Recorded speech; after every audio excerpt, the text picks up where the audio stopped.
Bom, muito bem. Boa tarde oficialmente para todos. Então, eu sou o professor Tiago Pardo, estou como coordenador desse curso, que é ministrado pelo Sidney Leal, que está aqui com a gente já. Acho que a maioria de vocês estava aqui na semana passada, na primeira parte do curso. Hoje a gente rodou um pouco a lista de espera, porque algumas pessoas faltaram, então a gente pôde trazer um pouco mais de gente. Então, acho que alguns que estão aqui devem estar aqui pela primeira vez, né? Então, o Sidney disponibilizou os slides e o vídeo da primeira aula, então espero que quem está chegando hoje tenha conseguido ver o que o Sidney já apresentou.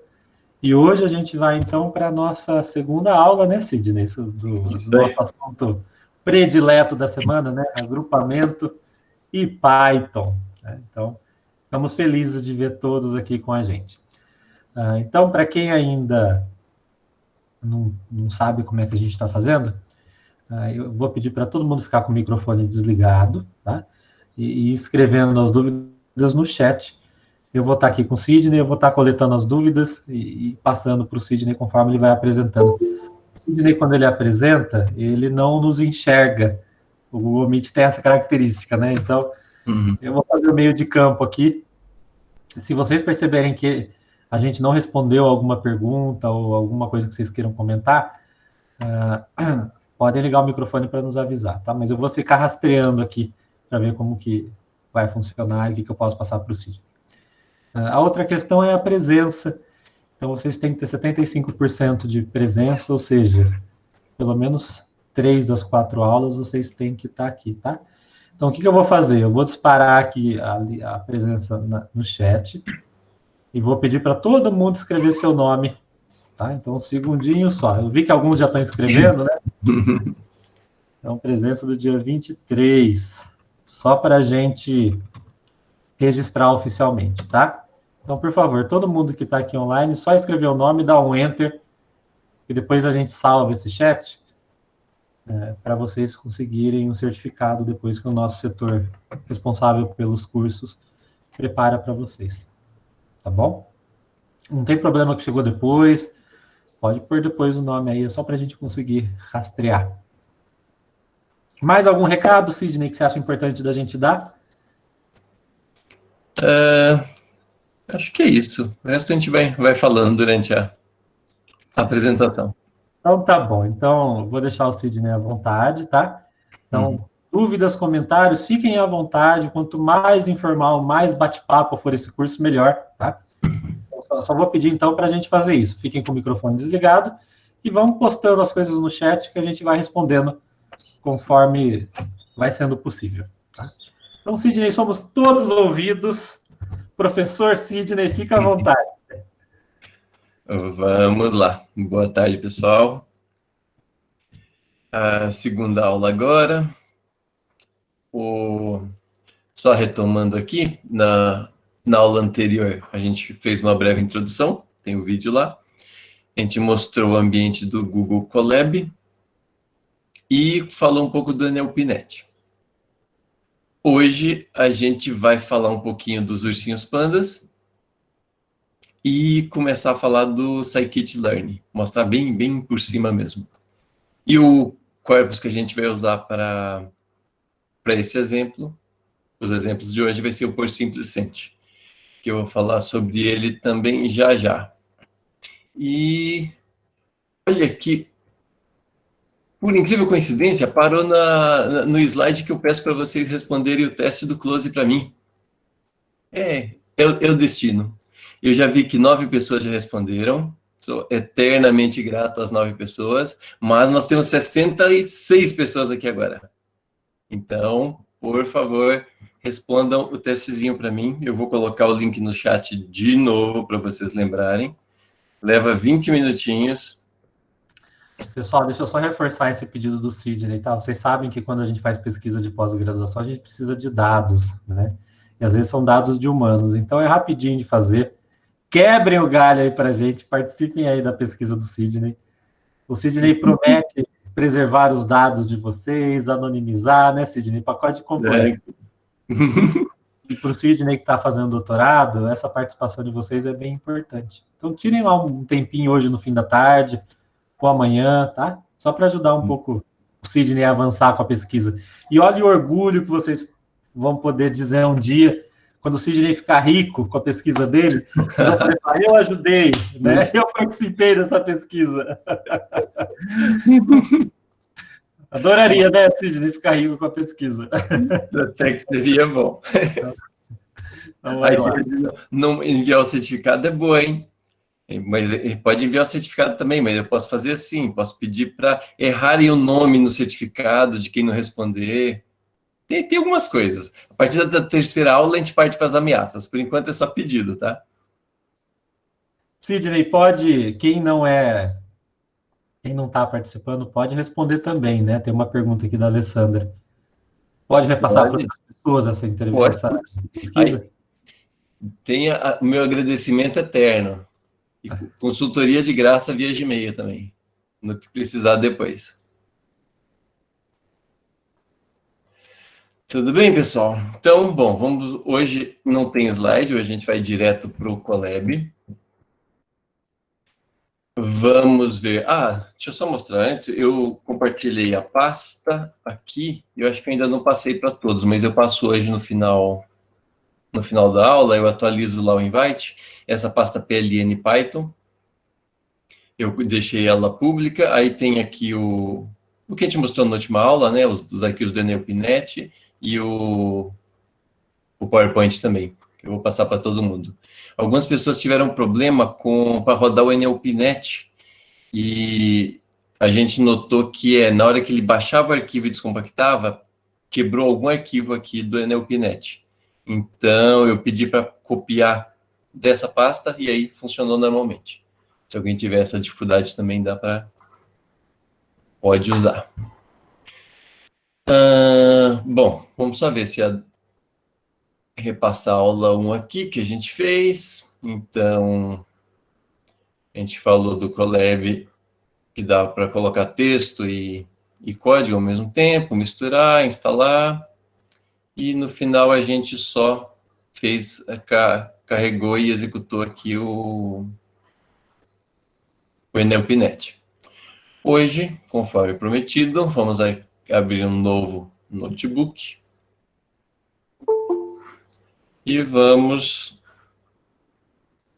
começar a falar do Pandas.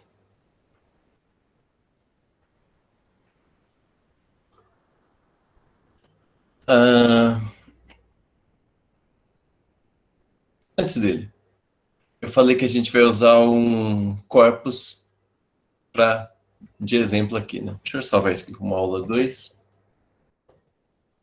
O corpus que a gente vai usar é o por simplicent.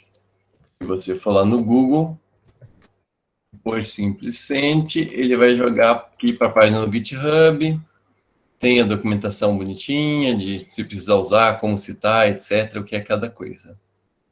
Só um pouco de história, o que é esse por simplicent? Ele é um corpus, é um dataset de sentenças. Essas sentenças são alinhadas a partir de textos que foram simplificados em 3 níveis, tá? Então, a gente tinha os textos originais, eles foram simplificados por uma simplificação natural e uma simplificação forte, através de regras mais que forçavam a dividir uma sentença, por exemplo. E ele foi feito baseado no por simples, no corpus do por simples. Quem é esse por simples? Esse aqui tem a página dele no Nuke. Foi um projeto que rodou de 2007 até 2010 no Nuke. Teve bastante produção, muita coisa boa foi feita nesse projeto. Uma publicação legal aqui para a gente olhar, por exemplo, essa daqui, que explica como foi feito o corpus do por simples. Então, se você googlar o título do trabalho, temos o trabalho aqui. É um trabalho da Helena, olha, do Tiago Pardo, e da minha orientadora, da Sandra. Aqui explica como foi feito, tem todos os detalhes. Eu só quero mostrar para vocês aqui, que é a fonte, de onde ele veio. 3.1, 3.2, 3.3, aqui, ó. Fala que essa primeira versão do Corpus ela foi feita com 104 textos do jornal Zero Hora. Depois, isso foi aumentado, ó, como eu falei, tem o original, natural e o strong, que seria a simplificação mais forçada, assim, por regras. Esse corpus foi aumentado com mais 50 textos, então hoje ele tem 154 textos. Esses 154 textos têm várias sentenças dentro. Essas sentenças já têm esse alinhamento que foi anotado quando foi feito. E o trabalho do Por Simples Sente é justamente trabalhar nesses alinhamentos. Então ele tem várias versões aqui. Tem uma versão que toda vez que tem um split, uma divisão de sentença, então imagina que tem uma sentença muito longa, que é uma sentença complexa. Ela foi dividida em duas. Então, nessa versão do PSS 0, a gente mantém a original e as duas que foram geradas a partir dessa original. No PSS 1, a gente repete a sentença complexa para cada uma das sentenças resultantes. Então, ele ficou gigante, mas é muito fácil você falar qual que é a sentença difícil e qual que é a sentença fácil, porque uma é bem menor que a outra. Esse PSS 2 ele já tem um pouquinho mais de inteligência, então a gente pegou a sentença original e a maior sentença resultante. Então ele é um pouquinho mais complexo. E o 3 seria todas as sentenças que não tiveram divisão. Aí tem o tamanho deles aqui. PSS 1 tem 7.900, o 2, 4.900, e o 3, que é o menorzinho, 2.500 sentenças. Tá? Sidney. Oi. A Fernanda pede para você explicar um pouquinho a diferença de simplificação natural e forte. Ah, legal. Durante a geração desse corpus, a gente teve linguistas, tá, trabalhando, especialistas em simplificação. Na simplificação natural, a orientação era, deixa esse texto mais simples, utilizando o próprio conhecimento do linguista. Na simplificação forte, a gente utilizou uma ferramenta, e a ferramenta forçava algumas coisas. Por exemplo, algumas sentenças que o linguista não dividiria na simplificação natural, elas foram divididas. Então, gerou o texto final não é muito natural, justamente por causa do natural. Ele é meio forçado, ele é simples. Então, por exemplo, fala resolução de pronomes. João é o presidente. João apareceu na Câmara. João foi levar uma lei, um projeto de lei. Tem muita repetição, assim, ele não é um texto natural. Só que ele é mais simples porque as sentenças são todas pequenininhas. Tudo bem? Deixa eu me achar aqui para eu conseguir voltar para o chat. Legal. Fernanda, certo? Tudo bem, Fernanda? Então, natural é que o humano que fez a simplificação tinha mais liberdade de escolher quando simplificar ou não. E no forte ele tinha que seguir regras pré-estabelecidas. Essa sentença tem que ser quebrada. Ok?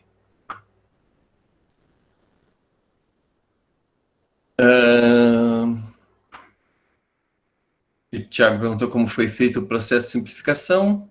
Eu acho que eu expliquei agora, né? Foi um humano. Teve um manual de simplificação.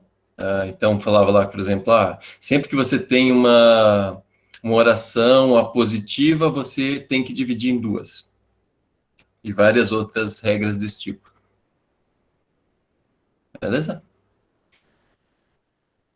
Aqui, no PSS2, nós temos essas versões que eu comentei. E eu vou usar hoje, aqui dentro do Por Simples, eu tenho todas as sentenças, tá? E os alinhamentos dela.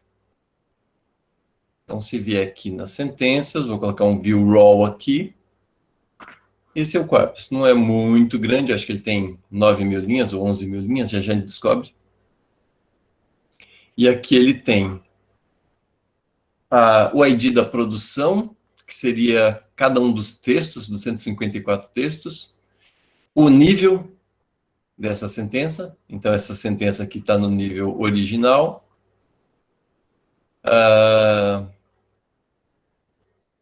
o texto ID está desalinhado aqui, mas aqui é o texto ID, tá? O ID do texto, então aí cada texto foi, cada produção gerou 3 textos e cada texto tem um ID.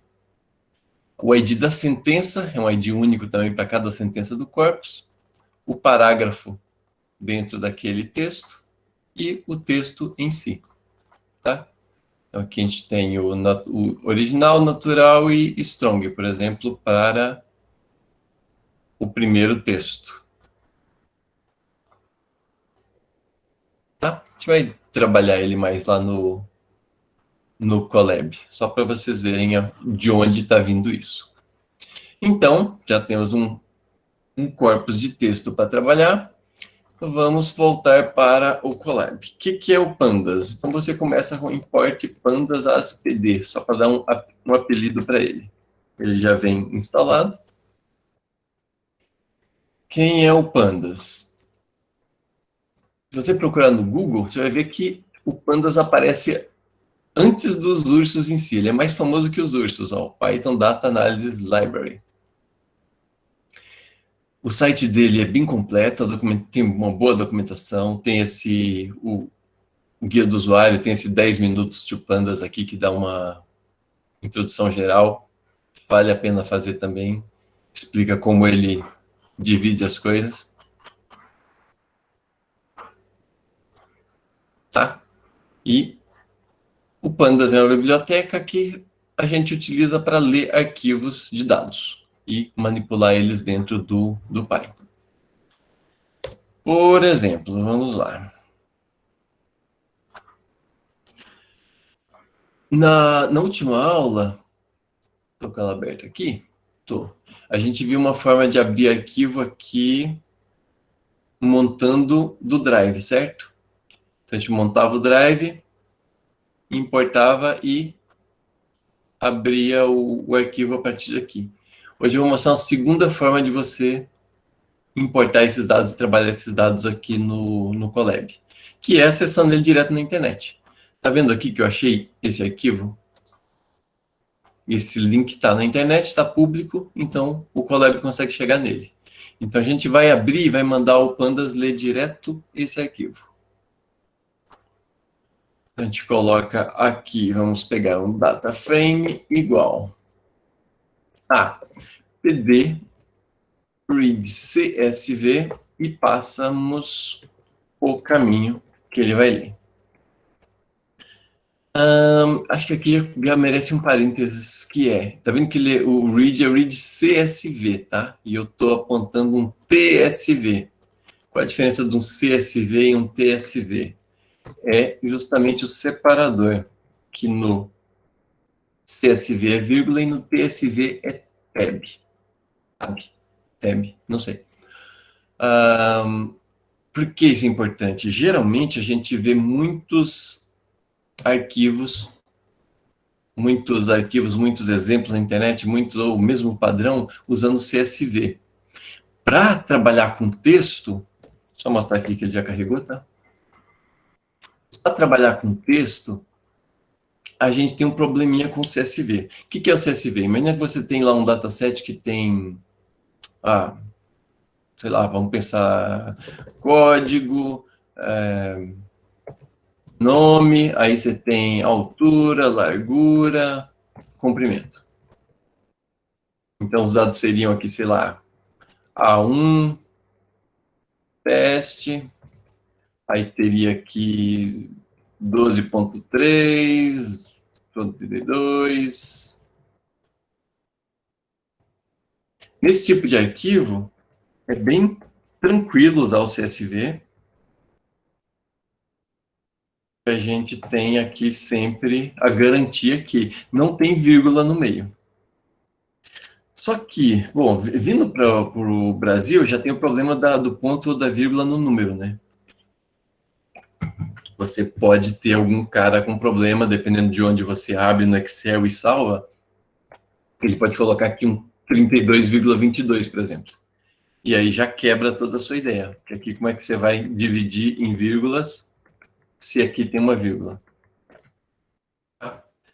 Um texto, isso é pior ainda. Eu estou colocando isso aqui em código, eu deveria colocar em texto, né?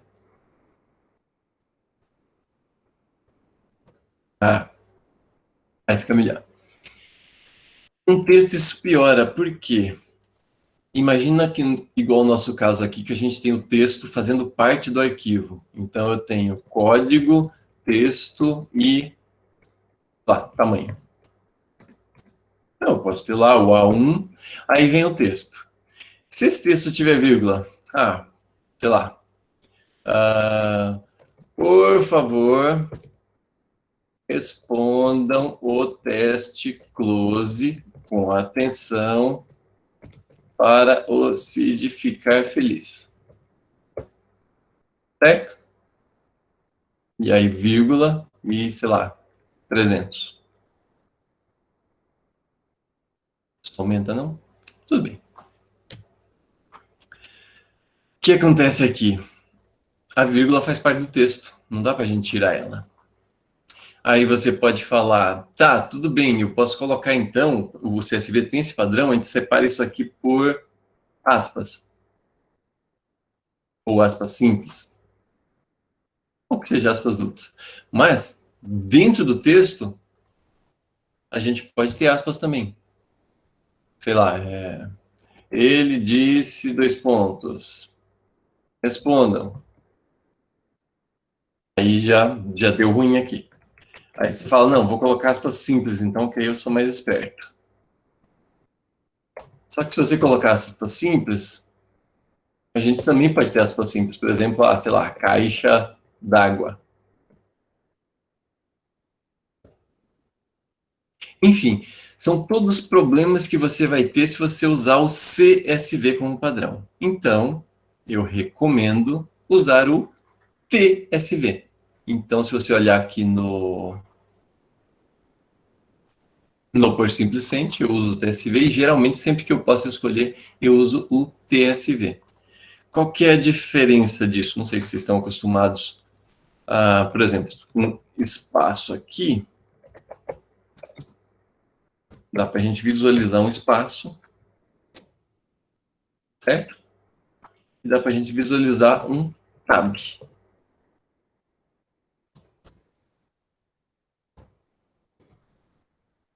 Vamos ver se ele vai se printar diferente. Um pouquinho coisa diferente, mas dá para ver que aqui tem um espaço e aqui tem um tab.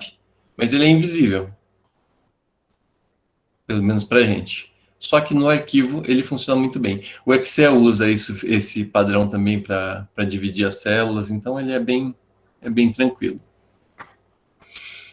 Tudo bem? Tudo isso é para justificar por que eu uso TSV e não CSV. Mas aqui a gente já carregou um data frame. Deixa eu ver se tem mais alguma dúvida agora. Eu vou tentar ir pausando.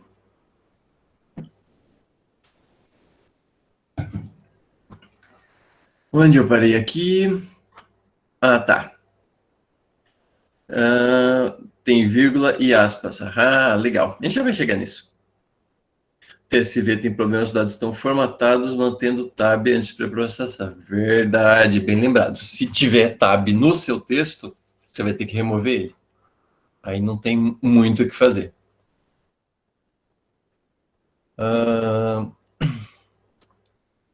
Tudo bem? Carregamos aqui, então a gente já tem um DF carregado na memória.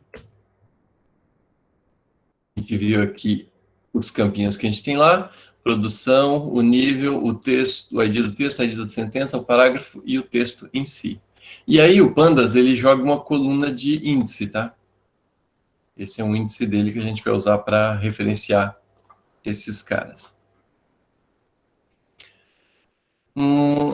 Já que eu mostrei uma forma diferente de puxar arquivos para dentro do Colab, eu vou mostrar uma terceira só para ficar registrado, que seria, se você quiser pegar um arquivo da sua máquina e subir para o Colab. Então, não está na internet, você não quer colocar no Google Drive e você quer subir e trabalhar com esse arquivo.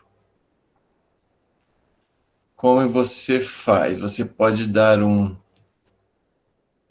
import IO, você vai usar, e pega o do Google from google.colab import files.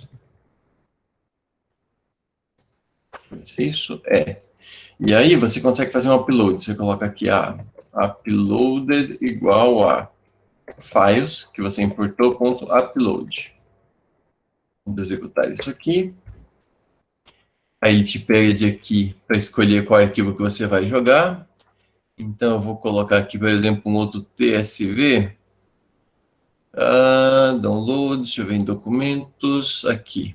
Predict LSA. Ele sobe, ó. Ele é um pouquinho lento, mas cedo ou tarde ele vai acabar subindo.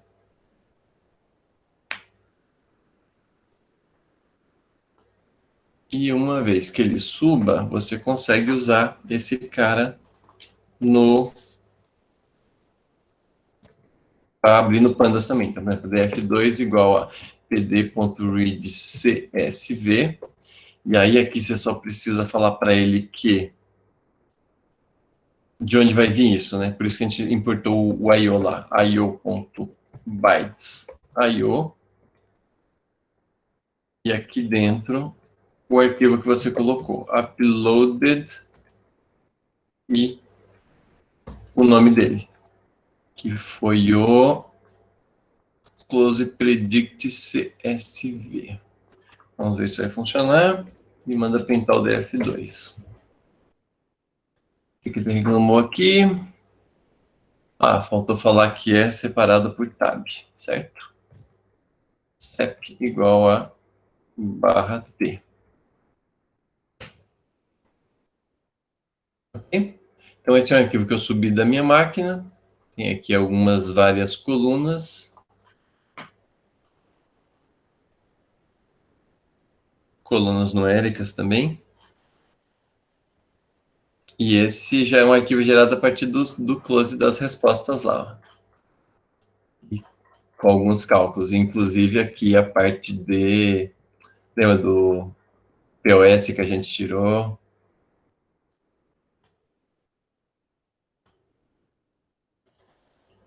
Isso aqui é usando o NLPnet. E a partir do POS eu consigo decidir se ele é uma palavra de conteúdo ou de função. Enfim, só para mostrar mais uma forma, ok? Vou agora criar mais um textinho aqui embaixo e vamos seguir. Bom, vamos voltar para o nosso DF padrão, que é o nosso por simplicente, e vamos começar a brincar no Pandas. O que mais que o Pandas tem de legal? Quando eu mando imprimir aqui, vocês viram que ele faz um resumo, né? Ele mostra as primeiras 5 linhas, 3 pontinhos e as últimas 5 linhas. Se eu colocar aqui um df.head, ele vai mostrar as primeiras. Se eu coloco um df.tail, cauda, ele vai mostrar as últimas. Isso é para amostra. E falando em amostra, a gente tem o sample também. É isso, sample. A gente pode colocar aqui, por exemplo, eu quero, minha amostra 10 casos, não, vamos colocar 20. 20 casos desse dataset. E aí ele pega aleatório, tá vendo? É legal para você, sei lá, quer enxergar o que tem dentro do dataset e pegar um exemplo dele. Ok? A gente está manipulando a partir do Pandas. Só voltar no chat. Opa, chat. TSV é bom quando está coletando string. Para texto, eu recomendo. Ou melhor, recomendo em relação ao CSV. Eu gosto mais de usar ele. Principalmente se for texto de sentenças igual o meu aqui, que raramente vai ter um tab dentro. Tá? Se for só arquivo numérico ou com... Se fossem só esses dados até aqui, sem o texto, daria para ser um CSV sem problema. E já é o padrão, você não precisaria nem colocar aqui que vai abrir com o separador /T, que ele já entenderia. Tá? Mas quando tem texto dentro, é bom usar o TSV. Tá. Vamos ver o que mais a gente tem aqui de bom. Já falei do tail, já falei do sample, head, shape.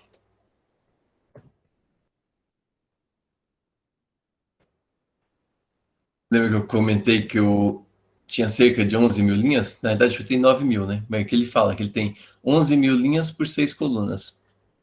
1, 2, 3, 4, 5, 6. 6 colunas por 11 mil linhas. Então, você consegue saber o tamanho do seu dataset.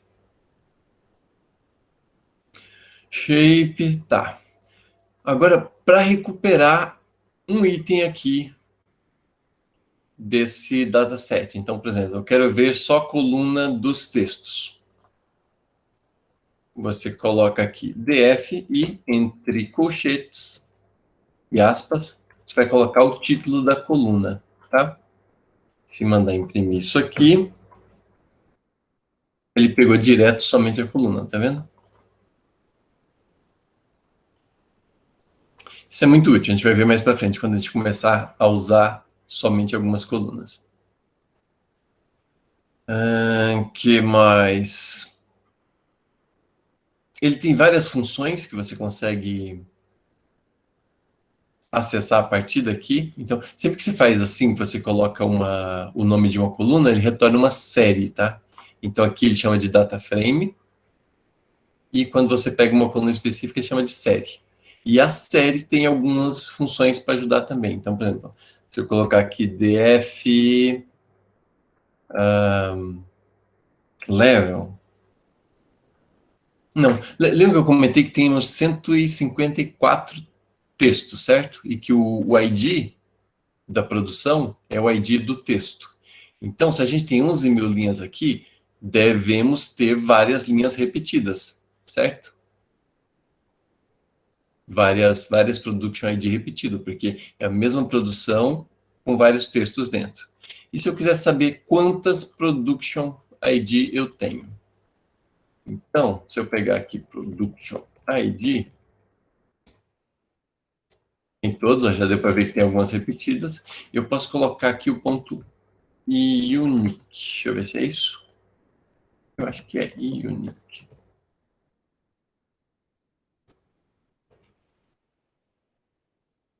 Aí ele traz somente os valores únicos daquela coluna, tá? Então, lembra que eu falei que tem 154, mas tem uns IDs aqui 165. Isso significa que tem alguns buracos aqui no meio. Eu não vou achar quais, mas, por exemplo, se você quiser saber aqui a largura, tamanho, né, esse é um array, tá? É um array com os números que são únicos aqui dentro do production ID. Então, se eu pegar esse cara e colocar len, a função do Python agora, ele vai me dizer que temos 154 produções. Seria 154 trios de textos. Tudo bem? Vou ficar no Alt Tab aqui para tentar voltar para o chat de vez em quando. Tá tranquilo. Só permitir a entrada. Foi. O que mais nós temos de legal no Pandas? Unique já mostrei. Tá. A gente consegue aumentar essas colunas facilmente aqui. Então, por exemplo, eu estou com 6 colunas. Eu quero incluir uma 7ª coluna aqui com o tamanho desses textos. O que é esse tamanho? Bom, aí é o próprio len que eu mostrei em cima, se você coloca aqui len de uma string, testando o teste, ele vai te falar que tem 17 caracteres, beleza? Se eu quiser fazer isso agora no DF, eu quero incluir uma coluna a mais aqui com a largura do texto, com o comprimento do texto, com o tamanho do texto. O que eu faço? Você pode atribuir. Então, se eu colocar aqui, por exemplo, DF e dar um nome para ele, que vai ser o nome da nova coluna. Por exemplo, sei lá, vou colocar len, que estava lá em cima. Len é igual. E aí você consegue fazer operação, por exemplo. Eu pego aqui df e aí coloco sentence text. E se eu tentar colocar aqui, usar a função len diretamente, ele vai dar erro. Por quê? Lembra que eu comentei que isso aqui retorna uma série? Então ele tem um facilitador, uma função, um método, que é o str, que ele vai considerar cada um desses itens como string, e aí sim eu vou dar um len para pegar o comprimento. Então, o que eu estou falando aqui para ele? Calcule para mim a largura, o comprimento do o tamanho, vai. Até agora eu ainda não sei se aqui é largura, comprimento ou tamanho. O que é o length? Length. Comprimento. Melhor. Eu pego, então, o ano era 1978. Ele vai pegar esse cara, vai calcular o comprimento dele e vai gravar dentro de uma coluninha nova aqui chamada len. Aqui é a mesma coisa com o de baixo. E ele vai fazer isso sozinho em todas as linhas para a gente. Só com essa linha de comando aqui. Vamos ver se é verdade? Ele disse que fez. Vamos mandar printar o DF. Olha só. Então dá para manipular, dá para fazer divisão, adição, multiplicação, várias operações aqui em cima dos dados que já existem e criar colunas novas que você pode usar mais adiante. Que mais é legal? Query. Como é que a gente faz query? Volta você, desce mais um. Então, eu vou criar... Bom, esse próprio. Eu pego aqui, df, e vou colocar df.query. Deixa eu ver se era isso. Df.query. E aqui eu consigo aplicar uma query dentro dele. Que query é essa? É um formato do próprio Pandas, mas, por exemplo, eu quero somente os level igual a Ori. Então, ele vai retornar um data frame menor do que o original, aplicando essa query. Ok? Eu posso atribuir esse cara em uma variável aqui para guardar. Vamos chamar de df3, ou melhor, df ori igual a query. E aí eu mando printar ele, df ori, só para a gente acompanhar. Aqui você pode colocar end, por exemplo, end text id igual a 41, que eu vi que tem ali. Ops. Igual, né? Não é para atribuição, é para comparação.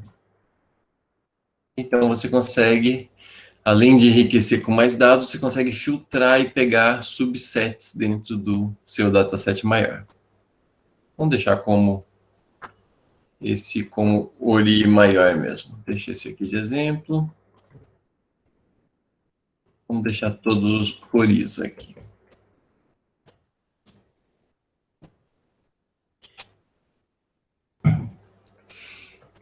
O que mais dá para fazer?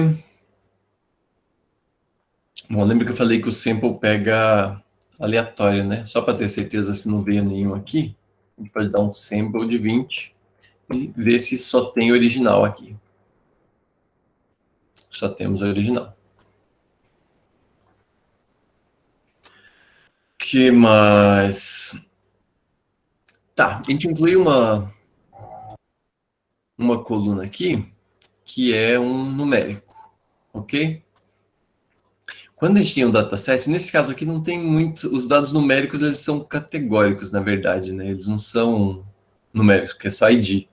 O único que é realmente numérico aqui seria o comprimento. Mas esse comando é legal. Se você pega o describe,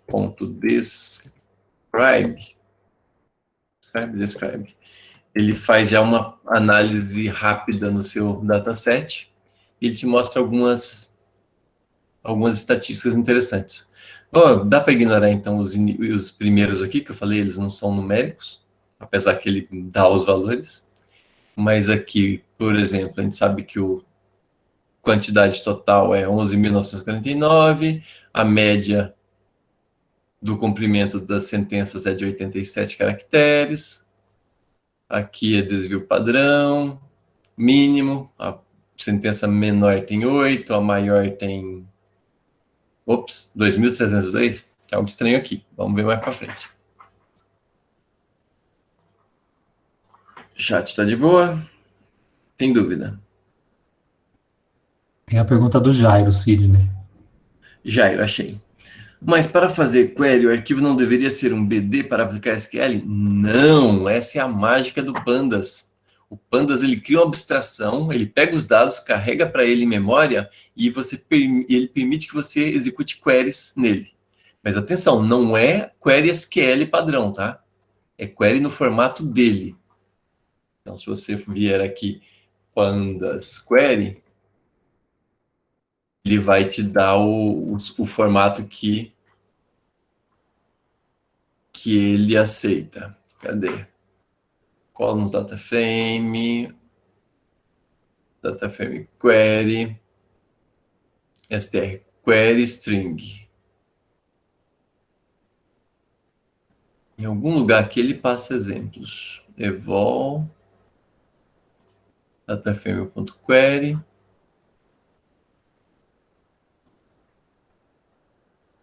Onde está isso? No parser.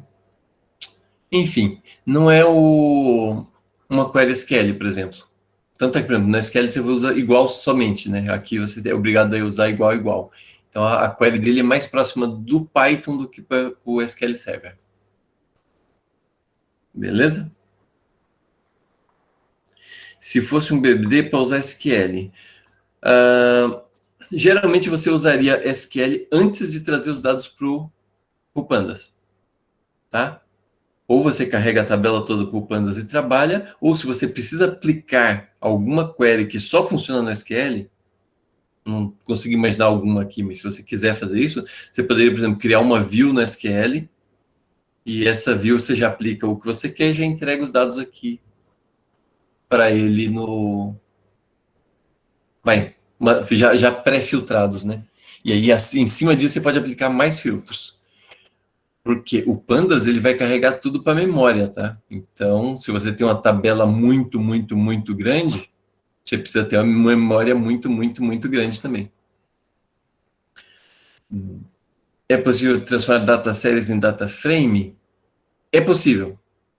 Mais para frente eu mostro para vocês. Mas basicamente você dá um pd.dataframe e entre parênteses você passa a série, você transforma ela de volta em dataframe para continuar usando. Aí, legal. O Ivan também já deu uma opção. Um número muito diferente pode ser outlier? Pode. Você viu esse 2.302 aqui? Tá muito estranho, não tá? Isso aqui é um outlier. A gente vai chegar nele já. E vou mostrar um jeito de você identificar outliers. Beleza? Vamos seguir mais um pouco. Então, já demos o describe, tá. Aí, a gente tem algumas outras funçõezinhas, por exemplo, você pegar o df, Vamos colocar ali o len e colocar se eu quiser saber direto a média dele, sem precisar usar o describe. Ele mostra aqui, tá vendo? Deu o mesmo valor daqui. E ele poderia ser também, por exemplo, o df ori que eu criei, que é um subset, né? Ó, 117, o original. Então, teoricamente, o original tem sentenças maiores do que os demais. Seria intuitivo, né? Porque o original passou por operações de divisão de sentenças em sentenças grandes e sentenças menores. Que mais? Além da query, eu tenho que mostrar também o group by, que também lembra um pouco SQL, para quem conhece SQL. Então, por exemplo, eu posso colocar aqui df.groupby.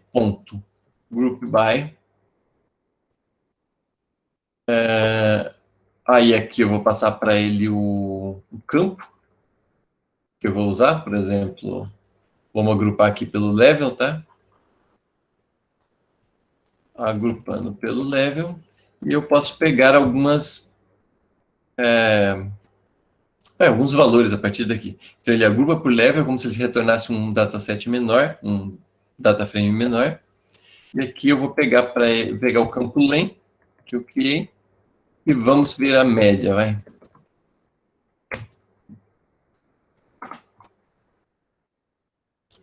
Natural, média está 86. Original, média está 117. E o strong, média está 71. Até aqui está coerente também, porque do original ele virou natural e o strong força mais ainda a divisão de sentenças. Então, é sempre group by algum valor, group by algum campo, e você consegue pegar e verificar as variáveis, as colunas numéricas a partir disso. Beleza? O group by, a gente vai usar group by mais para frente um pouco também. Outra coisa legal que ele tem é o plot. Plot é muito legal. Então, vamos pegar esse mesmo cara aqui, em vez de min, pegar a média, eu vou mandar ele plotar. Ou melhor, eu vou pegar a média dele e mandar plotar. Olha como é difícil. Você coloca um ponto plot na frente, que ele plota para você. Isso eu acho muito legal no Pandas. Para você visualizar gráficos é bem rápido. Então aqui ele colocou natural, original e strong. Vamos pensar... Ele tem um cara chamado histograma também, que é legal. Então vamos lá. Se eu pego aqui o data frame, se eu faço uma query, vamos pegar agora... Vamos usar tudo, vamos usar query. Vou colocar o level str, que é o strong, né? Só esse daqui. Fiz essa query. Eu vou pegar, eu quero o campo largura. Não é largura, é comprimento. Eu pego esse comprimento e quero plotar ele. Eu vou dar um plot normal, sem ser o histograma. Olha, ele plotou, mas como se fosse linha, né? Ficou meio estranho de visualizar. Se você aqui no plot você passa kind, tipo, igual a ist, de histograma, aí fica divertido, ó. Dá para ver que a maioria das sentenças está aqui com tamanho em torno de 50, vai. E a gente tem algumas sentenças que tem mais de 250, mas bem pouquinhas. Então, a grande maioria está por aqui. Vamos pegar o original para ver? Pegar o natural.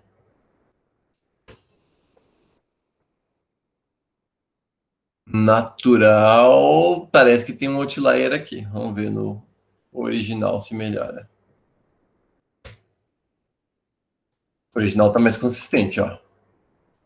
Então, aqui é a frequência e aqui são os tamanhos. Então, temos mais em torno de 100, né? 200 aqui, ó. Enquanto aqui é tudo em torno de 50. Então, o original está consistente, mas o natural a gente viu que está estranho. Vou até deixar ele aqui depois para a gente ver. Esse natural está estranho. Possivelmente lembra daquela sentença de 2.000 caracteres? É um outlier que deve estar no natural. O que mais a gente pode colocar aqui? Tem um cara ponto size também, que ele é interessante. Então, eu coloco df.group by level. E aqui eu ponho direto ponto size. Ele vai me dar a quantidade de itens, quantidade de linhas para cada item do grupo, né? Para cada classe aqui no meu caso.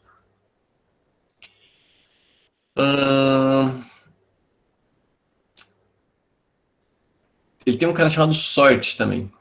Você viu que aqui ficou feio, né? Que ele está colocando um grande, um pequeno e um grande. Então, o nosso gráfico aqui ó, ficou meio feio, com o original no meio, sendo que o original é anterior. Então, você pode colocar um sort também. Vamos tentar fazer aqui. Se eu coloco df.group by level, aí eu pego o ponto size dele, aquele de cima, e aqui eu coloco um sort values. Deixa eu ver se já completa. Não vai completar? Tudo bem, eu digito. Sort values. Aqui a gente fala, o padrão ele é ascendente, a gente pode colocar ascending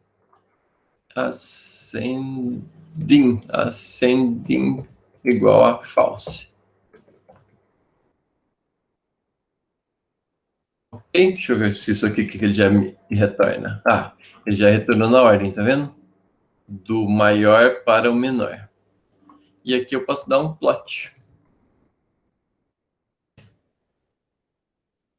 E além disso, eu posso falar para ele que o kind do plot é um gráfico de barras. Legal, né?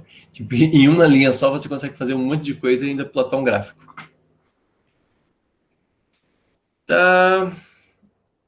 Que mais? A gente consegue. Eu mostrei Group By com um cara só. Deixa eu só ele voltar no chat de vez em quando que eu me empolgo aqui.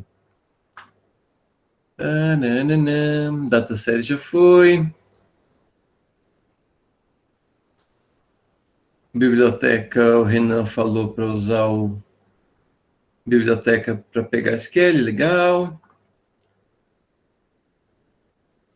O Outlier já tinha visto. 112, é o Outlier mesmo. Ah, legal. Ivan já pegou o Outlier aí.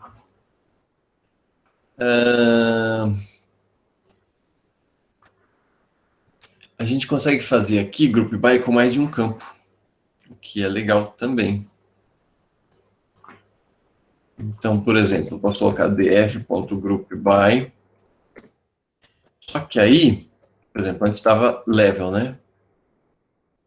Agora, se eu precisar de dois, eu tenho que passar para ele como se fosse um array, tá? Então, eu tenho que colocar entre colchetes, que são dois valores. Eu quero para ele fazer o group by por exemplo,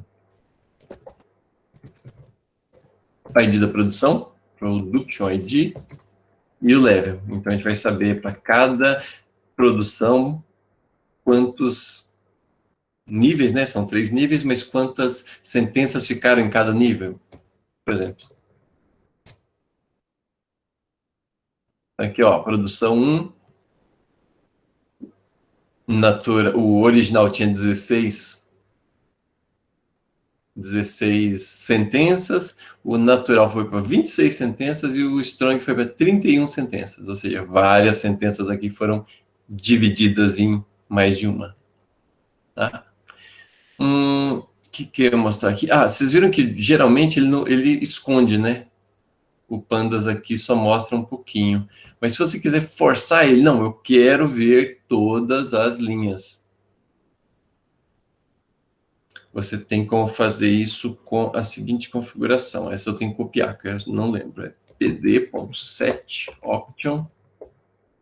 Aí você fala para ele display .max rows. vírgula, e aí, por exemplo, vou colocar para 1000 aqui.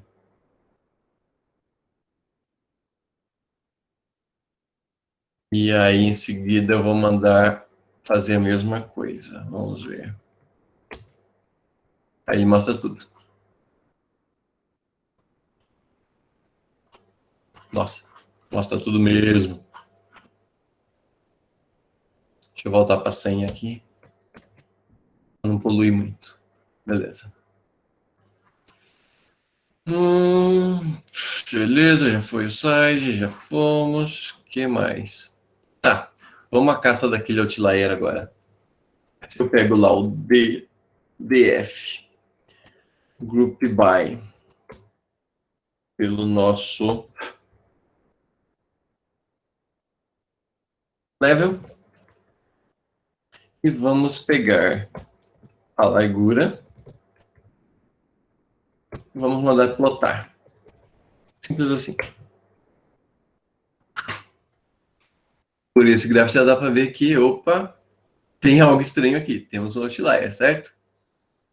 Tá tudo mais ou menos aqui. Eu acho que o verde é o original, o strong é o laranja e o azul natural.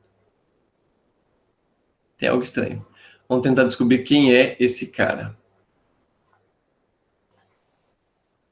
Como a gente pode fazer isso? A gente já viu o sort. Então, a gente pode usar o sort. df.sortValues o len.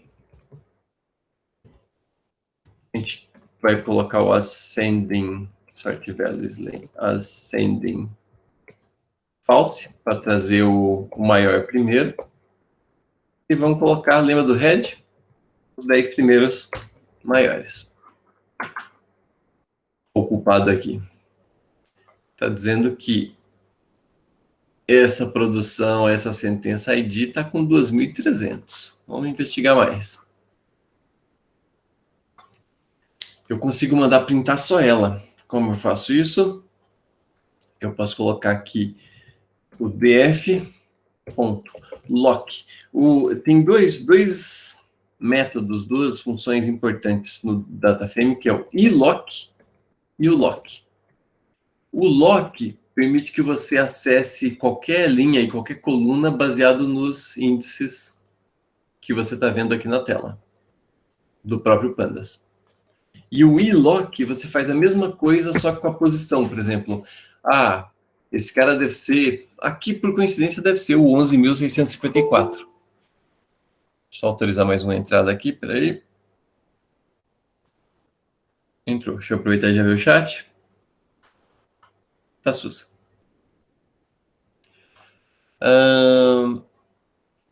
O iLock você vai pela posição dele, tá? Então, nem sempre esse ID significa que ele está na posição 10.023. Tá? Por exemplo, no caso lá dos Production ID que eu mostrei, se eu tivesse usado o Production ID como índice, a gente viu que tem buracos no meio. Tem ID 164 e são só 154 itens. Então, o iLock você vai posicionar. Mas aqui me interessa o lock. Então, eu vou colocar o lock e eu quero quem? Eu quero o 10.157.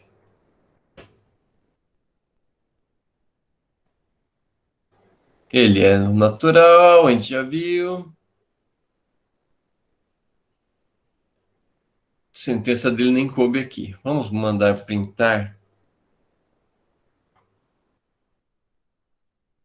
o texto dele, que é o sentence text. Agora mirou.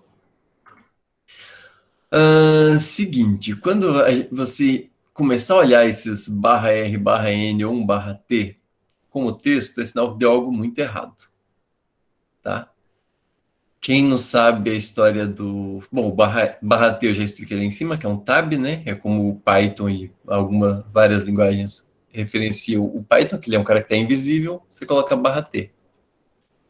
O /R, /N, isso vem aí, um pouco de história, vem das impressoras, porque você precisava de 2 comandos no final da linha. Um comando era o new line e o outro era o carriage return. Difícil falar isso. Que era o retorno do carro para o início. Na verdade, é o contrário, né? O barra R é o retorno do carro e o barra N pula. De lá para cá, a coisa desandou bastante, porque o Windows resolveu usar os dois. Então, você pega o arquivo no Windows, a quebra de linha é barra R, barra N. O Linux já preferiu usar o barra N só, que falou, não vou gastar dois caracteres para indicar que eu vou pular de linha. Só que o povo do Mac foi lá e resolveu usar o barra R. Então, dependendo de onde você pega esse arquivo, você pode ter problemas com isso, tá? Mas é só curiosidade. Aqui é o fato que, se você está enxergando ele aqui, é porque alguma coisa deu ruim. Então, a gente pode pegar esse cara, esse 10157. Vamos ver lá direto no arquivo aqui. Esse 157, não, esse é a sentença. Eu quero a produção. Não, esse é o índice dele. Não é isso que eu quero, então. Volta. Vamos pegar aqui o ID da sentença. Esse temos lá. Ah, melhorou. Olha o problema aqui. Esse cara começa com aspas, mas ele não fecha as aspas. O que acontece? Ele deve estar considerando tudo isso aqui como se fosse uma string só, até a próxima aspas vai saber onde. Possivelmente aqui para baixo. Como que a gente resolve isso? Tá. Aqui no nosso, como a gente abriu esse cara? Vamos copiar aqui no início, que eu configurei ele barra T. Levar lá para baixo. O problema está na forma que eu importei o arquivo. Ele importou errado aqui. Se a gente for no read CSV do pandas read CSV, com certeza tem alguma configuração de aspas. Aspas é quote. Temos um quote char aqui e temos esse quoting. Vamos ver o que é esses caras.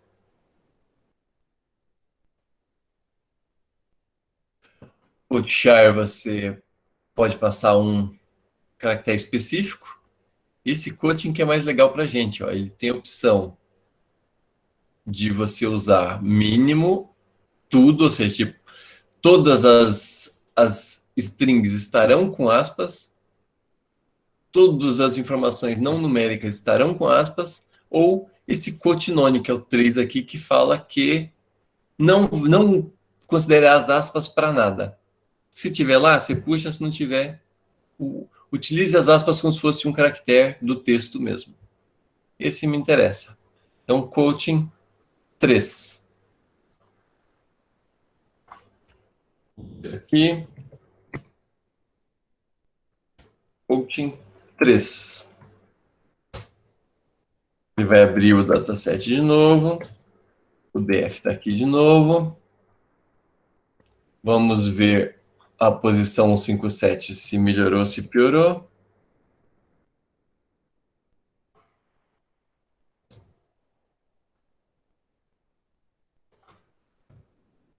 Sentence text. Melhorou? Agora só tem uma sozinha. Vamos tentar imprimir esse gráfico de novo. Primeiro eu preciso pegar a largura dele. Cadê? Onde foi que eu fiz a largura? Largura não, comprimento.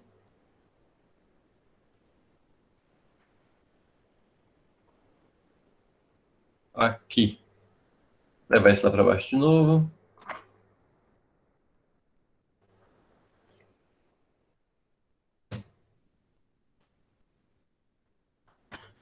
E agora eu vou imprimir esse gráfico e vamos ver se melhorou. Bem melhor. Agora ele entendeu o dataset do jeito certo. Dá o describe de novo para a gente ver. Agora o max é uma de 424. Antes era 2.300. Certo? Essa é uma forma, visual de você ir trabalhando. Esse problema é problema no dataset mesmo, tá? Eu preciso corrigi-lo falando nisso. Eu encontrei esse problema quando estava testando e resolvi deixar para mostrar para vocês como manipular e trabalhar os dados e procurar outliers. Volta ao chat.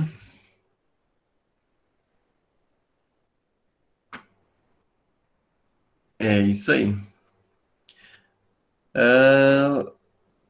Procura da documentação na biblioteca não vai direto no Stack Overflow. Mas só porque eu estou dando aula. Geralmente é primeiro Stack Overflow. Depois na documentação.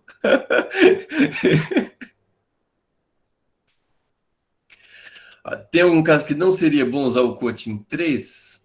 Por exemplo, naquele caso que você está usando um CSV e você tem certeza que seus dados estão bonitinhos, começando com aspas e finalizando com aspas, aí você pode usar e dizer para ele que sempre vai ter aspas, por exemplo, o Kotlin 1 lá, né?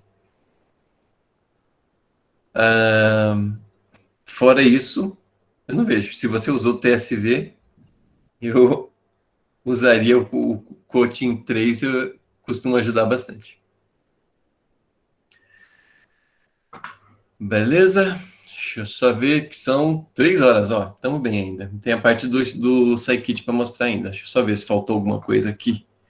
De novo, pessoal, isso é uma revisão alto nível, assim, para vocês verem o que dá para fazer com o Pandas. Mas depois, inclusive, deixa eu mostrar no site do Pandas. Ele tem um livro e o que me deixou mais triste é que a capa do livro do Pandas não é um panda, é um esquilo. Muita maldade fazer isso. Tinha que ser um panda. Isso foi decepcionante. Mas ele tem até um livro, se alguém quiser depois pegar. E para conseguir entender mais a fundo. Que é bem, bem poderoso mesmo.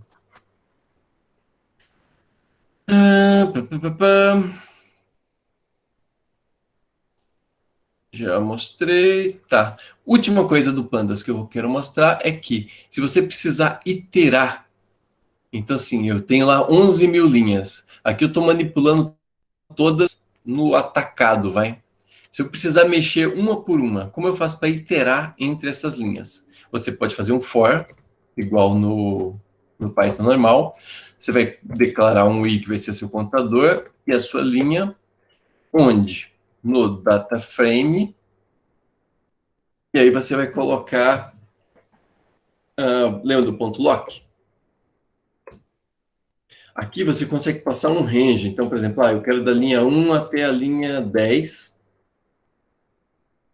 E você pode passar também quais são as colunas que você quer trabalhar. Eu quero trabalhar só a sentence text.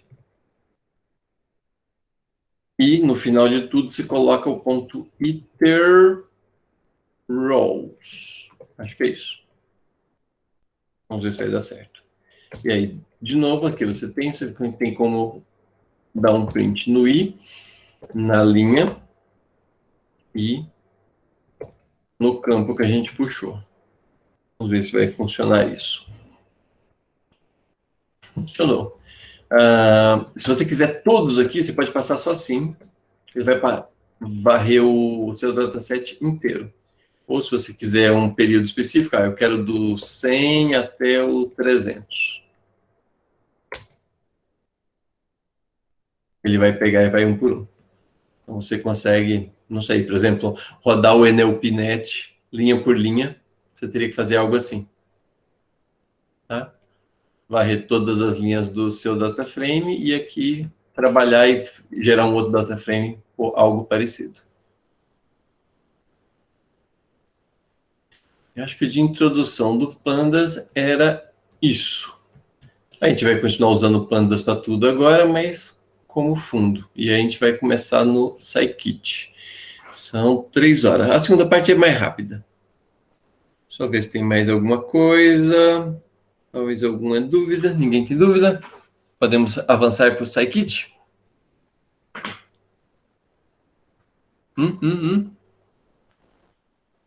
New Notebook. Ainda estou olhando o chat, se alguém quiser.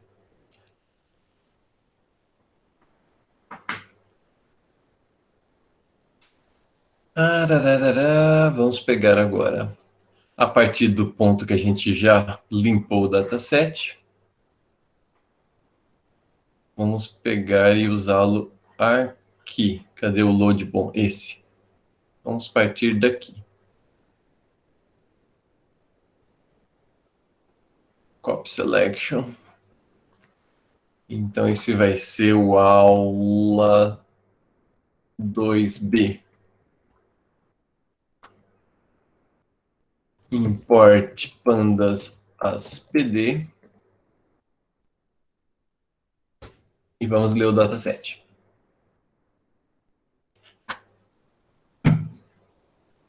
Ele demora um pouquinho que ele está conectando na máquina, né? Já voltou. Tá. Scikit-learn.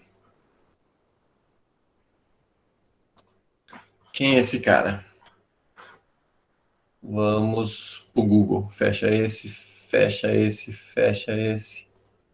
Fecha você, você também, você. Esse deixa. Esse pode deixar.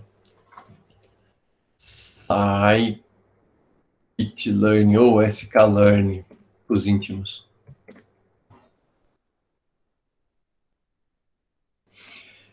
Eu acho que a documentação dele é melhor ainda do que a do Pandas.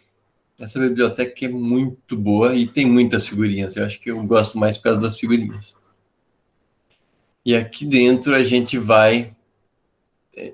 tem diversas implementações de métodos de machine learning, de o clustering que a gente vai conversar. Hoje a gente vai mostrar uma classificação, redução de dimensionalidade, PCA, SVD, toda a parte de pré-processamento que ele ajuda, de feature selection, de normalização de dados.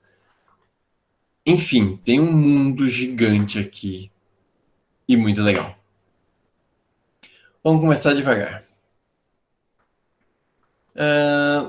Primeiro, eu comentei que sempre que a gente vai aplicar algum algoritmo de machine learning em cima de texto, a gente precisa transformar esse texto em números. Tá? Tem várias formas de fazer isso. Hoje a gente vai fazer uma bem básica aqui só para exemplificar. Então, de novo, o objetivo aqui é mostrar como usar o Scikit-learn, tá? Não como fazer boas features, boas métricas. A gente já viu uma na anterior que era o comprimento do texto. Ok? Não deixa de ser uma métrica. Eu posso usar o texto e tentar entender ou estudar alguma coisa a partir do texto se eu tiver o comprimento dele. Então, eu posso colocar, como é que eu tinha feito lá, df len igual a o meu df, aí eu coloco o sentence text.str.len. Mando imprimir de novo só para a gente conferir.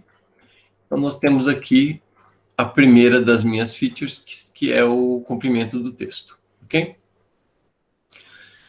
A gente pode falar também da quantidade de tokens, ou palavras, não, tokens. Por que eu vou chamar de tokens? Está vendo aqui esse travessão? Ele não é uma palavra, só que como ele está separado de espaço dos demais, ele vai retornar como se vai contar como se fosse uma palavra. Então, vou chamar de token. E como é que a gente faz isso? No Python, a gente tem um cara que é o split. Então, se eu coloco aqui 1, 2, 3, 4 e coloco ponto split, aí geralmente você pode passar um separador aqui para ele, mas se você não passa nenhum, ele usa o espaço. Então, ele te transforma um texto em um array. Ok? E se eu quiser saber o tamanho desse array, então eu coloco aqui tokens igual a esse cara. Eu posso colocar aqui qual que é o comprimento do tokens, qual é o tamanho dos tokens. Nesse caso tem 4, beleza? Se fosse 5, Eu vou usar a mesma coisa para me dizer aqui a quantidade de tokens que eu tenho em cada sentença. Beleza? Como a gente faz isso? df. Vamos chamar de que isso? Tokens. Bem original. É igual a df sentence text. Eu já tenho ali. Também vou transformar em str. E assim como eu tenho o split no Python normal, eles trouxeram o split para cá. Então eu tenho o split aqui também. Só que eu quero a largura. Se eu jogar a largura direto aqui, vai dar problema. Então, como que é o jeito de se fazer no Pandas? E isso eu aprendi no Stack Overflow, mas ninguém precisa ficar sabendo. Você põe str de novo e põe len. Ele vai pegar o comprimento do split da sentença. Vamos ver? E vou mandar imprimir embaixo.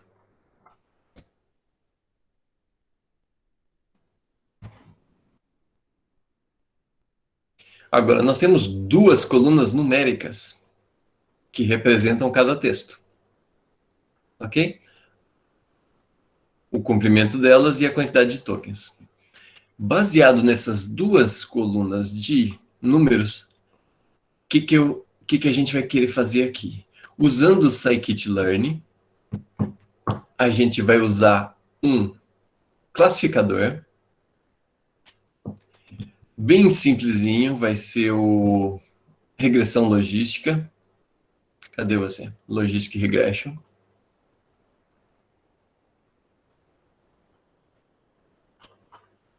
Aqui é toda a teoria dele, se vocês quiserem usar. Eu quero exemplos. Começar assim nos exemplos direto. Cadê? Polinomial. Tem mais coisa que um ser humano consegue entender aqui. Polinomial não. Eu quero Logistic Regression. Cadê você? sklearn Logistic Regression. Vamos direto para a página dele. Aqui melhor, que ele fala o que ele recebe de parâmetros e tem um exemplinho de como usar aqui embaixo. Haha! Ok? É isso que eu quero fazer. Eu quero, a partir dessas duas medidas, dessas duas features do nosso texto, eu quero classificar, montar um classificador e ver se eu consigo prever o quê? O nível, por exemplo.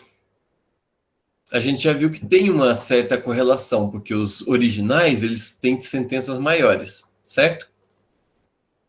E o strong tem as sentenças menores. Será que, usando apenas a largura, ou o comprimento, e a quantidade de tokens, eu consigo prever, consigo fazer um classificador que me acerte se essa sentença faz parte do original, ou do strong, ou do natural?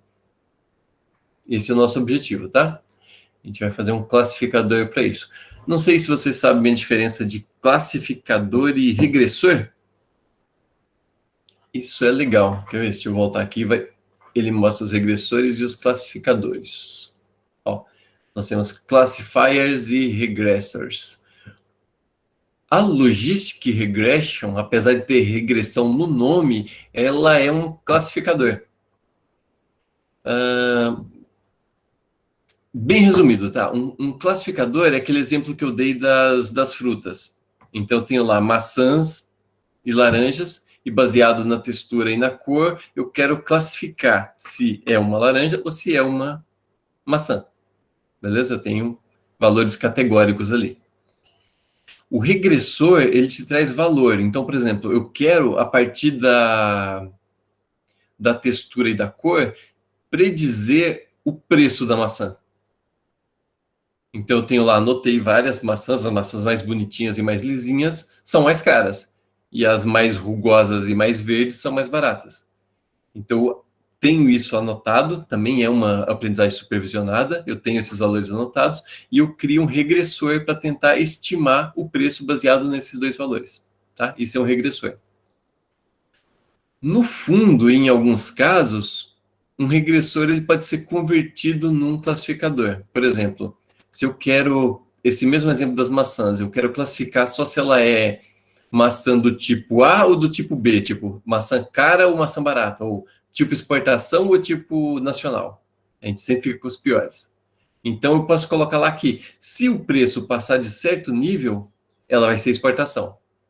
Se o preço estiver abaixo desse nível, ela vai ser de nacional. Então perceba que a partir de um regressor eu cheguei num classificador. Tá? Só para, sei lá, não sei se é claro para todo mundo essa diferença do que é um regressor e o que é um classificador. Eu demorei uns 3 anos para entender isso. É simples quando você pensa. Beleza? Tá. Então vamos usar essa, vamos tentar fazer uma regressão logística, que já tem pronta aqui na Scalearn, junto com outros milhões de regressores, de classificadores. Temos até tem Perceptron aqui também, quer ver? Ó, Perceptron é uma rede neural bem simplificada, como ela surgiu. Enfim, chega de conversa, vai estar lá. Eu já tenho as duas aqui e eu quero predizer o level. Só que o level ele está em texto ainda e eu preciso transformar ele em número também, porque na hora de predizer eu preciso dizer que ele é um número tipo 0, 1, 2 ou 1, 2, 3. Aí tem uma forma de fazer isso no próprio Pandas, que é falar para ele que esse é um valor categórico. Então você fala assim, a df.level, outra forma de acessar a coluna, você coloca df.level direto, né? É igual a pd.categorical e coloca df.level. Deixa eu ver se é isso. Primeiro, dá para ver os tipos de dados com df.dtypes. A gente vê aqui que o level ele está com o tipo objeto, tá vendo? Ele não sabe o que está dentro dele. Então a gente precisa falar para ele que esse é um dado categórico. Agora ele é uma categoria. Melhorou. Em seguida, a gente vai fazer o seguinte. A gente vai criar mais uma coluna ali, que vai ser o level code, que vai receber df.level.cat de categoria.codes. E manda imprimir df de novo. O que ele fez aqui? Ele pegou, então, os ori virou 1, os nat virou 2, que ele está escondido, e os str, ou melhor, nat virou 0, pelo jeito, ou 3. Vamos descobrir. df.groupby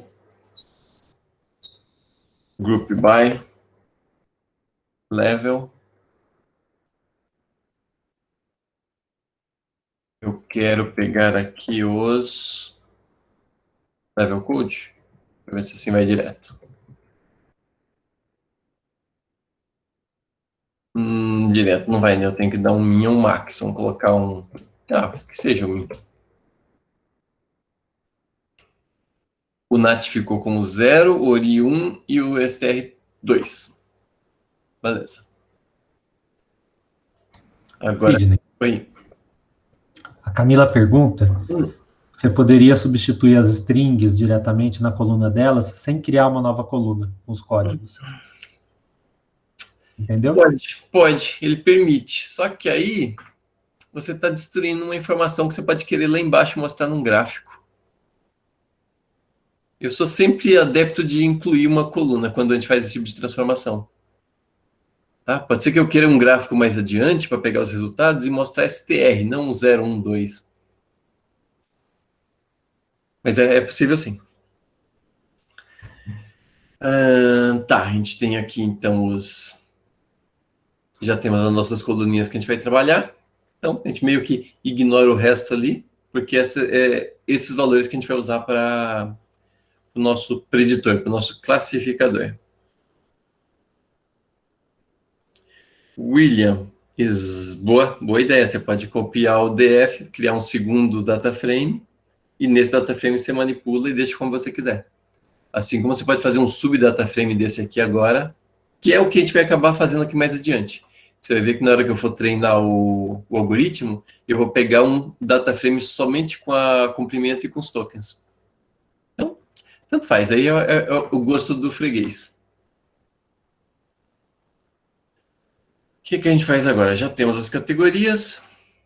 Tá, como a gente acessa? Lembra que eu falei do lock? Então, eu posso colocar aqui df.lock. Eu quero todas as linhas. E eu quero o level code, por exemplo, que vai ser o cara que eu quero predizer. Assim, você já volta. Só que eu quero somente os valores dele. Então, se eu colocar um ponto values, ele vai me retornar um array no formato que eu preciso para usar no scikit-learn. Tá? O scikit-learn ele gosta sempre de array na entrada, array no treinamento. Então, aqui já é uma forma de pegar esse array para passar para ele.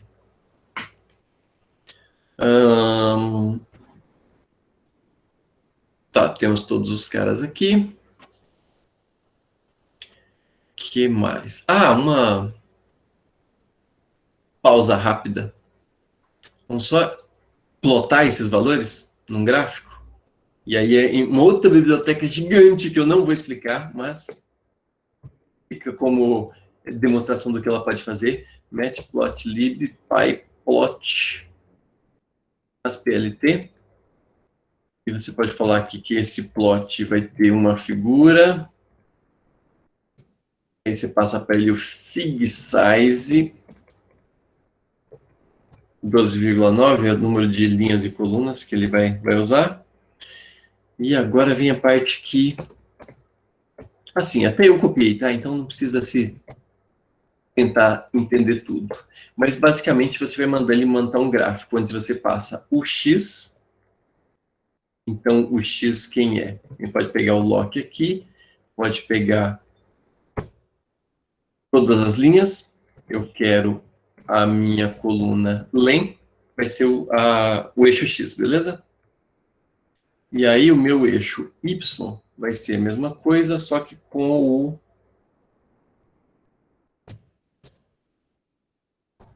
tokens.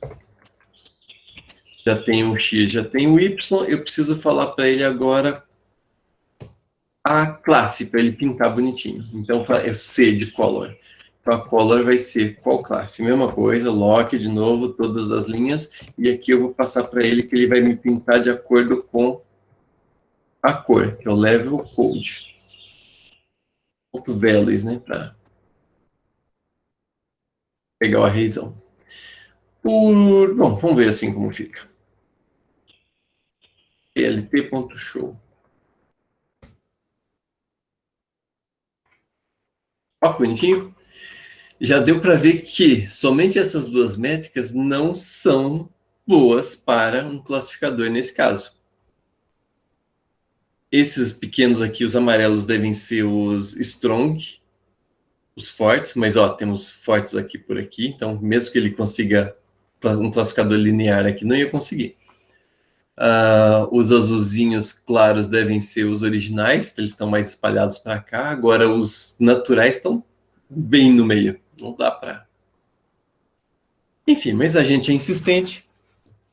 Nós queremos continuar o nosso classificador para mostrar o scikit-learn. Tá. A maioria dos métodos do scikit-learn, você precisa passar um dataset de treinamento e separado. O X, que são os dados, e o Y, que é o que ele vai tentar predizer, tá? Então, vamos criar isso aqui agora.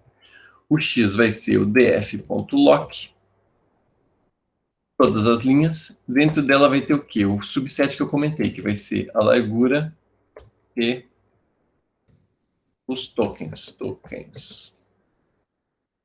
Ok?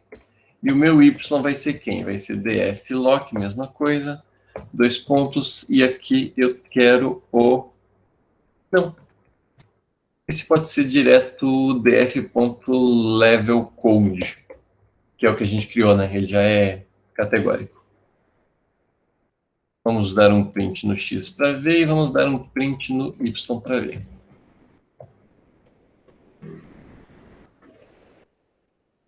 Temos aqui os valores de Y e os valores de X. Tá? Então, baseado nisso é que eu vou aplicar o scikit-learn. E como que aplica esse scikit-learn? É bem difícil. Você vai lá, from sklearn, linear model, lembra que a gente achou lá? Import a logistic regression. Esse é o modelo que a gente vai usar. A gente vai falar para ele aqui, vai criar um LR, vai ser um logistic regression. Tem muitos parâmetros, tem vários hiperparâmetros que você pode melhorar isso, tá? A gente vai fazer o jeito mais básico. E a gente vai dar simplesmente um lr.fit, passando o x e o y. Então, esse fit ele vai treinar esse modelo baseado nesses valores do x para tentar predizer esses valores do y. A gente executa e, se tudo der certo, vai dar erro. Yeah! Erro é legal. O que ele está reclamando aqui? Que tem o valor not a number no meio. Putz, Guila. Como que a gente acha esse cara?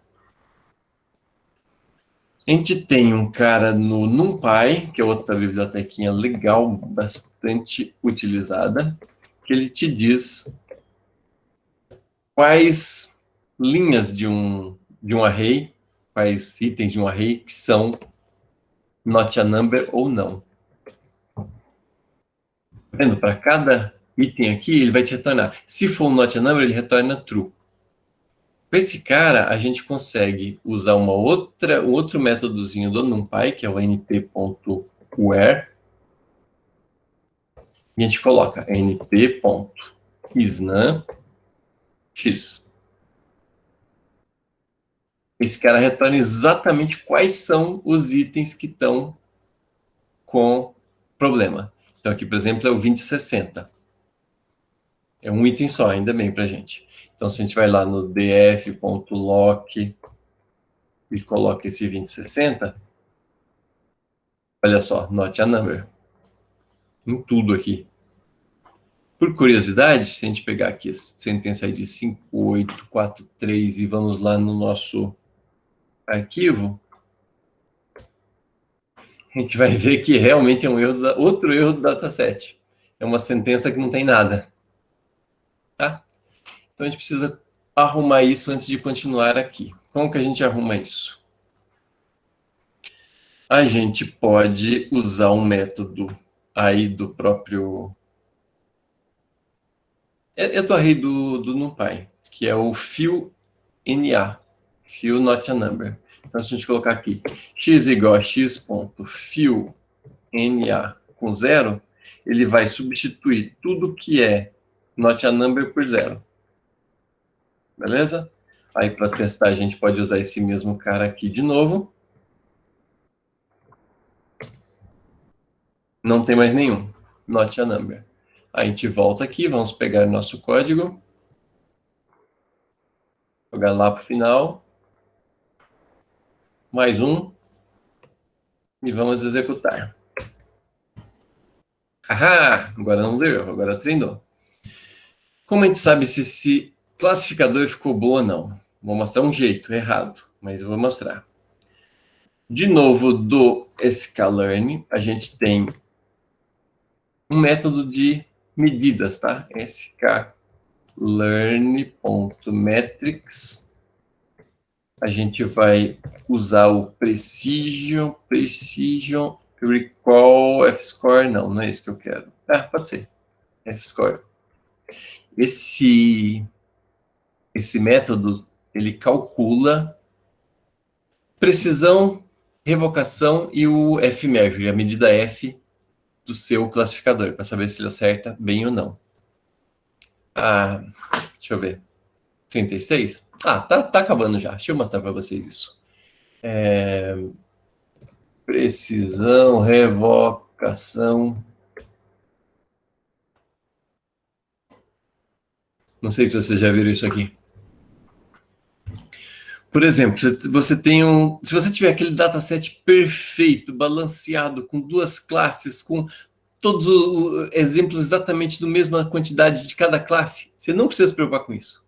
Mas a grande verdade é que isso não existe. Você sempre vai ter um dataset desbalanceado ou com algum problema. Então, por exemplo, imagina que você tem um dataset para identificar doenças, que você tem 99 mil casos de pessoas saudáveis e um caso de pessoa doente. E o seu classificador vai lá e classifica todo mundo como não doente. Se você olhar somente a acurácia, você vai acertar 99%.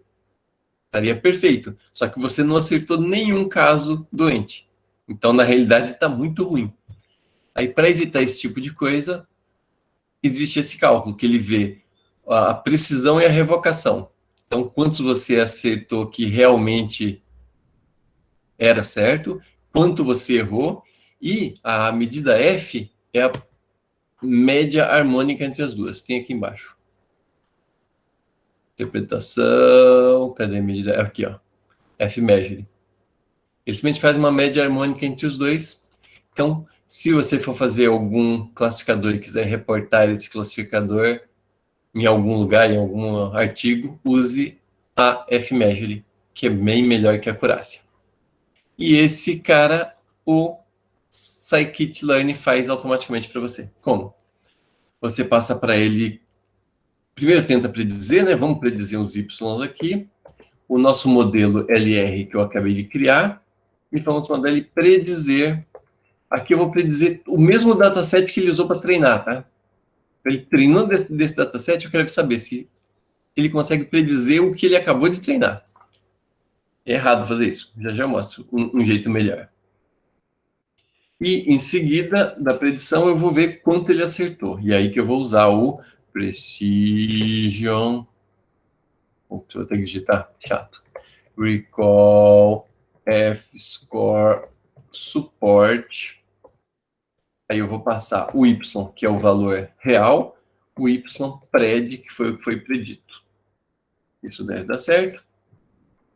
Ele retorna 3 dados aqui. Como você sabe que informações são essas? Você vem aqui na documentação, claro, porque a gente vai primeiro na documentação, sempre. E vê aqui o retorno. Ó, a primeira linha é a precisão, para cada uma das classes.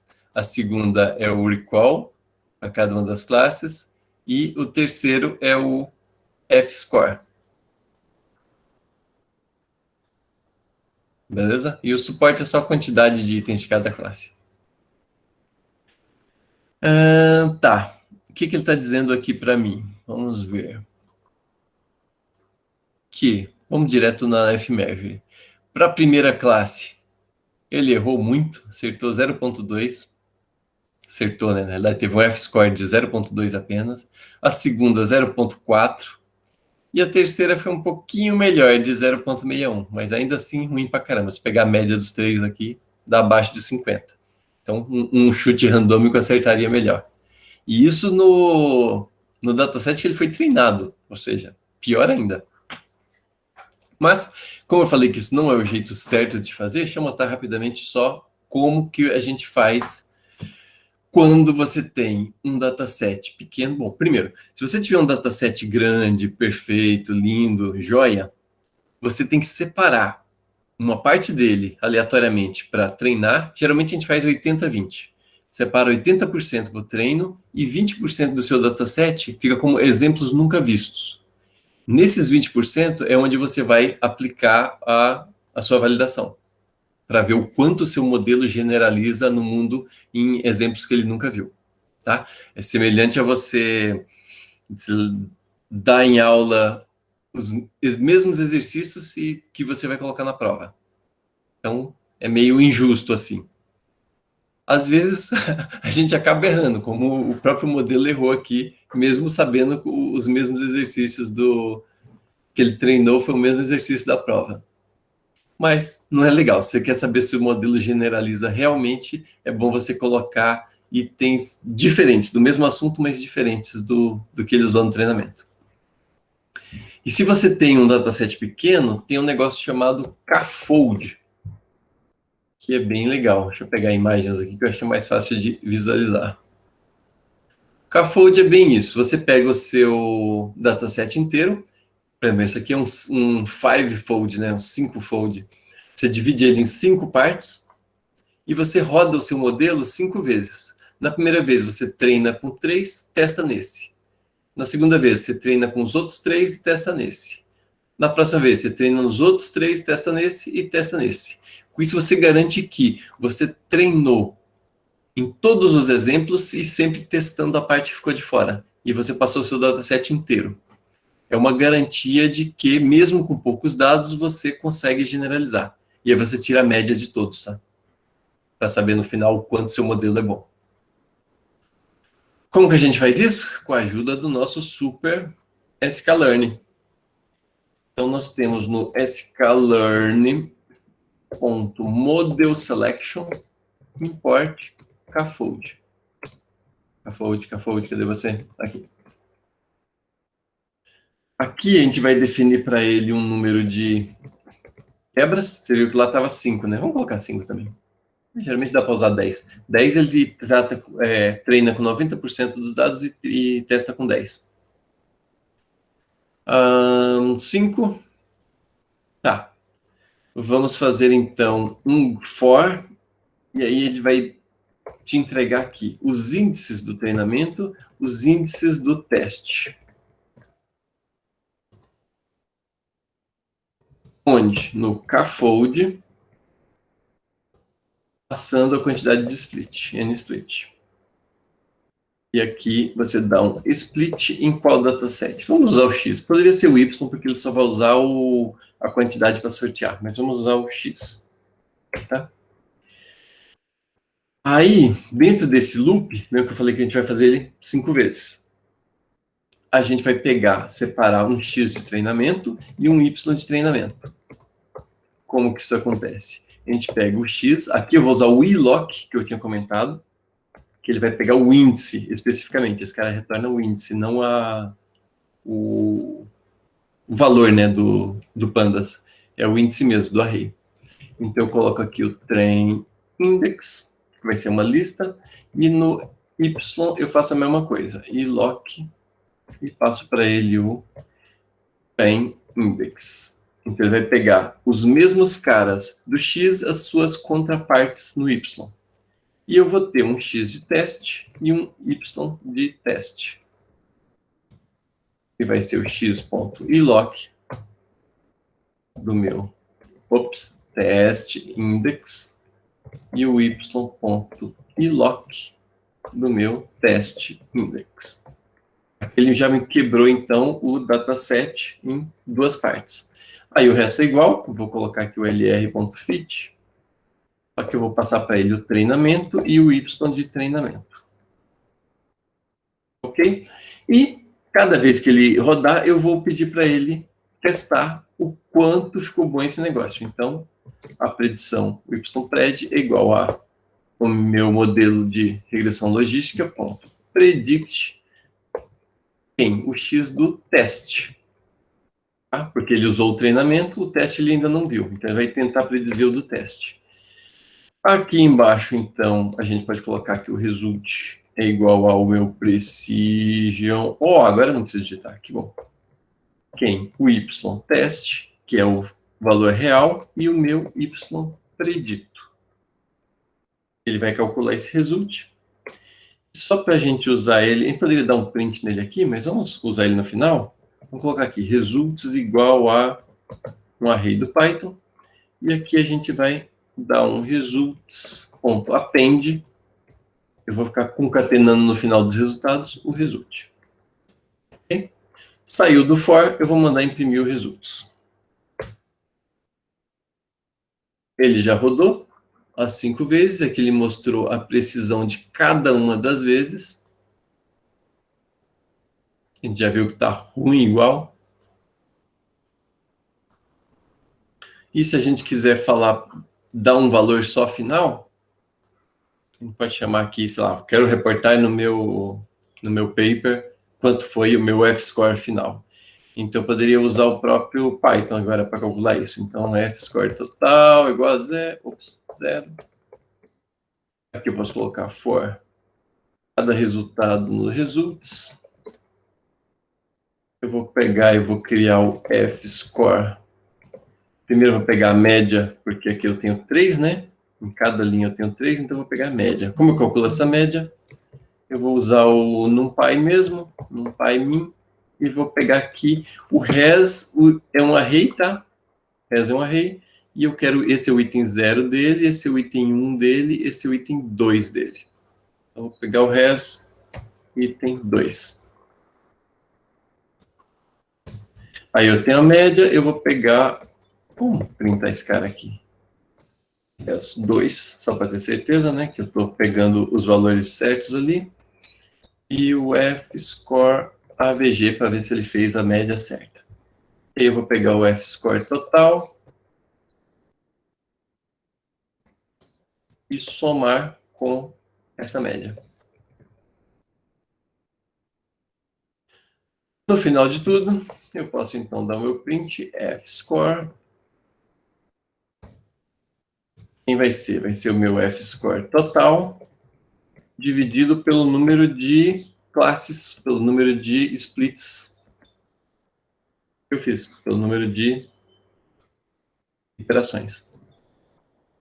Vamos ver o que acontece. Para ter certeza que ele pegou, por exemplo, aqui teria que pegar essa linha. 65, 65. E a média. Então a gente ficou com o F-score final de 0,40. Bem ruinzinho.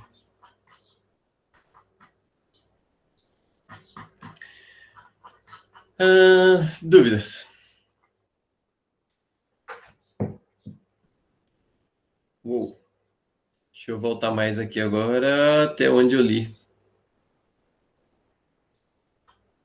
Panda.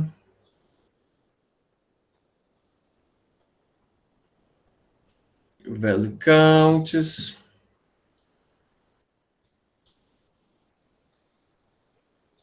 E lock pela posição, legal, já respondeu. Vantajoso substituir na invés de dropar. Boa pergunta. Você pode dropar também. Porque substituir por zero, dependendo da situação, né? Ele pode impactar o seu dataset. Eu acho que dropar pode ser mais vantagem. Tem razão, Eduardo.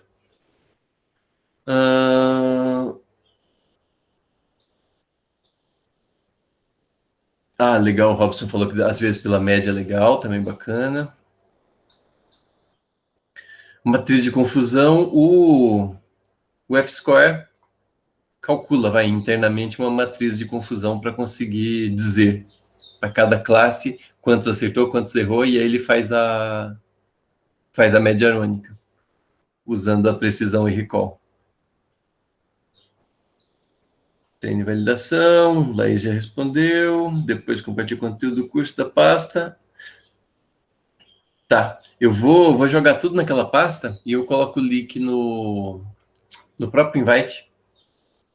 Tá? Eu vou colocar os arquivos do Colab também, que aí ficou aqui o exemplo para ver. E tem os vídeos, né? Dá para ver pelos vídeos. Qual modelo de execução F-score melhor? Nesse caso, Nelson, naquele artigo que eu comentei, que a gente abordou essa mesma tarefa, a gente aumentou o número de métricas, a gente usou 158 métricas.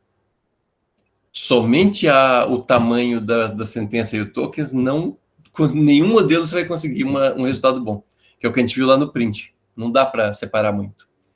Agora, se você usa mais medidas, né? Então, a gente começou a olhar a frequência das palavras que estão dentro das sentenças, a concretude das palavras, o quanto essas palavras, sei lá, idade de aquisição, quão cedo a gente tem acesso a esse tipo de palavras.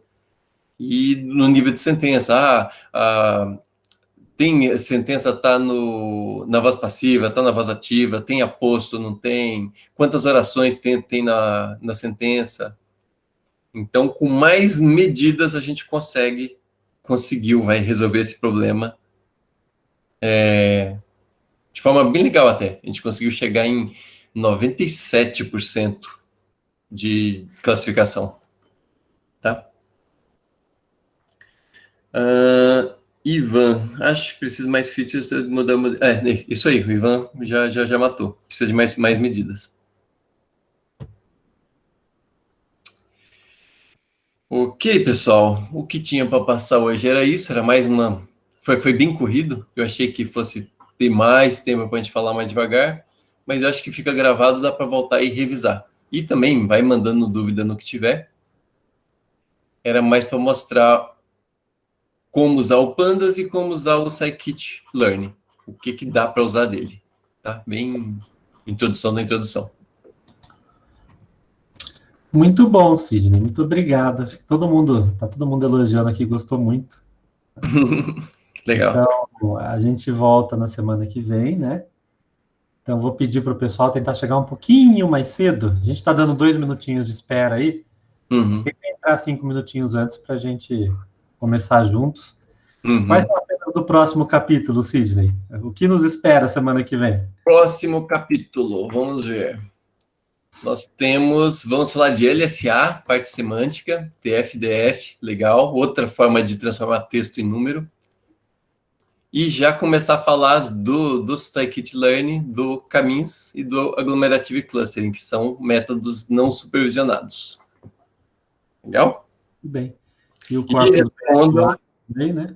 Respondam o meu rastros, o meu close, mandei o link aí de novo. Certo? Não se esqueçam de mim. Tá bom, gente. Muito obrigado a todos. Quarta-feira que vem temos nossa terceira aula, então. Tá? Muito obrigado, Sidney. Não esquece de compartilhar depois a apresentação, os vídeos. E o vídeo. Pode deixar. Até a próxima, gente. Valeu, pessoal. Obrigado. Eu vou mandar o link para o e-mail, sim.